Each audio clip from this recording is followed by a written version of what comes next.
So we have worked our way into free agency here. Let's stop a moment and think about who've been the biggest winners and losers so far. RC, give me a big winner so far in free agency. I think the Atlanta Falcons are a big winner. When you identify your quarterback and a guy like Kirk Cousins, someone that was playing extremely well last year, we know he's a stat stuffer and can distribute the ball. Now you add him with Drake London and Kyle Pitts. You also have Bijan Robinson in the backfield. Raheem Morris said it at the Combine. We didn't have quarterback play, and that's the reason I'm the new head coach. They addressed that right away with Kirk Cousins, a proven winner and a guy that you know can play the position at a high level. They got their man. Kmart, who's your winner?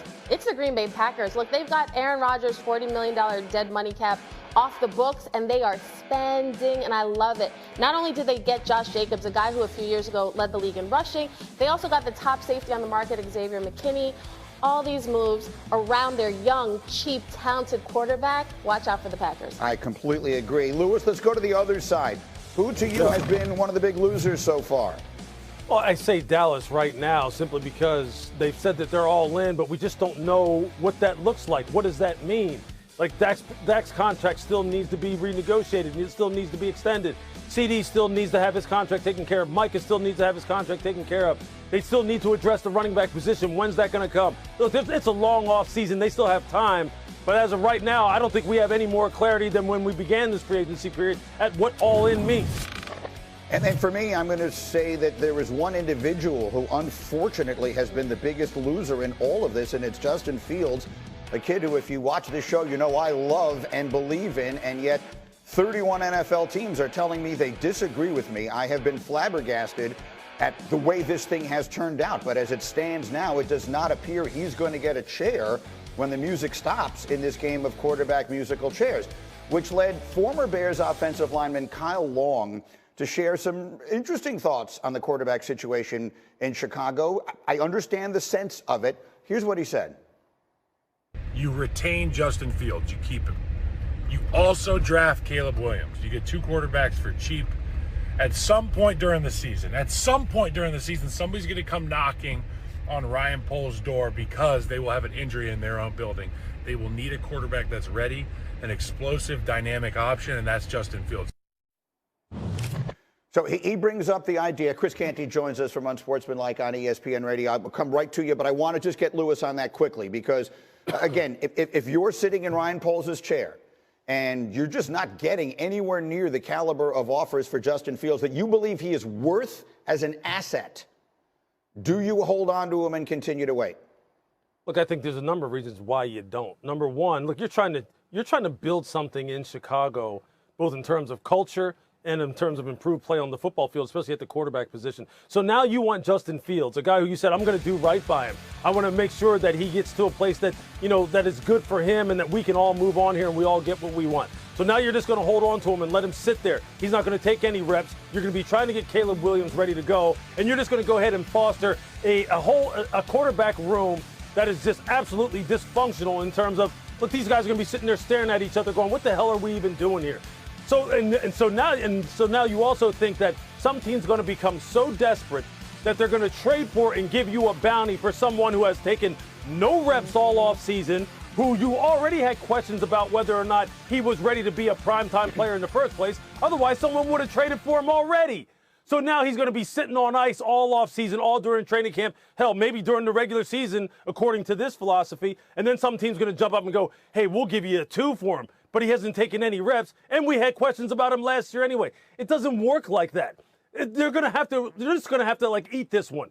They're going to have to take what they can get and move on, and then set the table for Caleb if that's who they're going to draft, and let Justin just get to a spot where he can learn from a veteran. He's going to have to take a back seat, and maybe his time will come down the road. That's the way this is going to play out. This is not going to be fantasy football where some teams just going to be so desperate and give you what you want. That's not what it is. Fired up on that. It ain't what it is. Lewis is preaching right now. We're singing from the same hymnal. I completely agree. I mean, Justin Fields is a sunk cost. The 2 first-round draft picks that you gave up to get him, you're not going to get anything close to that. You just have to cut your losses and move on, because the one thing that you can't do is invite a quarterback controversy while you're trying to get your young quarterbacks career off the ground in the National Football League. Whether it's Caleb Williams, Jaden Daniels, or Drake May, the priority for the Chicago Bears It's not winning games in 2024. It's making sure that you properly develop this franchise quarterback, something that you haven't done since Sid Luckman. So I don't think you need to invite a quarterback controversy and just playing out the different hypotheticals. If the Chicago Bears started Justin Fields week 1 before Caleb Williams was ready, and Justin Fields plays well, it creates an impossible bar to clear for Caleb Williams, because all of a sudden, everybody's looking at what you could have got for the #1 overall pick as you traded it. If you start Caleb Williams and he struggles like all rookie quarterbacks do, then all of a sudden, Caleb Williams is looking over his shoulder, and everybody in the locker room and the entire fan base is looking at Justin Fields to save the day. You don't want to put Caleb Williams in that situation. And that's why it just doesn't make sense to hang on. Why do you look so confused, RC? I don't know why everybody can't see the big elephant. What's the elephant?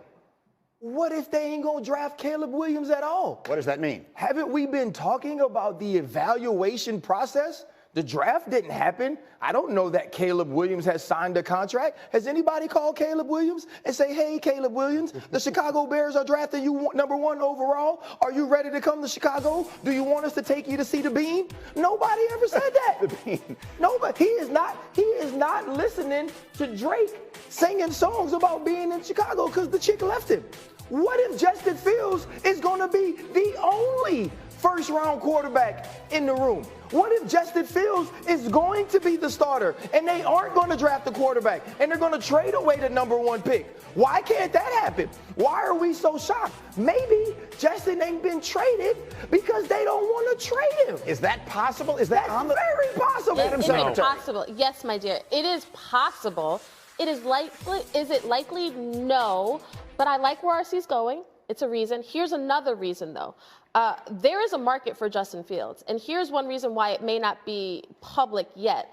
Teams know that the Bears are stuck. It's either they want to move on from Justin and they might be asking for a 2. I spoke to an NFL exec who's like, the longer they wait, the cheaper he becomes. Why would we give up higher draft picks when we can just sit back and wait for them to feel that pressure of, okay, we got to do something? Could they hold on to Justin? Yes, they could. But also, other teams understand it's a game of chicken. So if a team if you know they have the #1 pick and they had the #1 pick last year, traded it away to not take a quarterback. Yeah. No. If I'm through with you, like if I'm done with you, and I know Ryan Poles is smart enough to know the closer we get to the draft, the less we're going to get for Justin Fields. The best offers we're going to get is before Gardner Minshew goes to the Raiders, is before Kirk Cousins goes to the Atlanta Falcons. No doubt. That's the best we were going to get. And so he's smart enough to know if I'm through with him, if I don't want him, if he ain't for me, if I'm kicking him out of bed, he got to go now. Don't pack your bags. I'm going to book your flight. I got you. You good. And so if he's not, why is it not plausible that he could be the starting quarterback? That they could RC, I hate to answer a question with a question, but I got to ask you this way. If you thought that Justin Fields was good enough to forego the opportunity to pass on taking a quarterback with the #1 overall pick in not 1 but 2 drafts, then why, if you're Ryan Poles, do you get up at the podium at the Combine and entertain the possibility of trading Justin Fields and saying that you want to do right by him in a timeline that's sooner rather than later? Why even entertain it if you think Justin Fields is good enough to forego passing on C.J. Stroud, passing on the promise of Caleb Williams, Drake May, and Jaden Daniels? That's the part of this that makes no sense to me, which is why I think the Chicago Bears are... Because it's lying season. It can be lying season, but I think you're lying when everybody knows what you're already going to do, which is take a quarterback. Let me get Lewis in here. Go ahead, Lou. Yeah. They're not going to keep Justin. They can't afford to. That's what I'm saying. Squash that right now. Squash it. They're not going to keep Justin. And I'll tell you what. And if they do keep Justin, which look I've advocated for in the past and saying in terms of build up around, but if they do, and it doesn't work, he doesn't take another look. I can guarantee you this.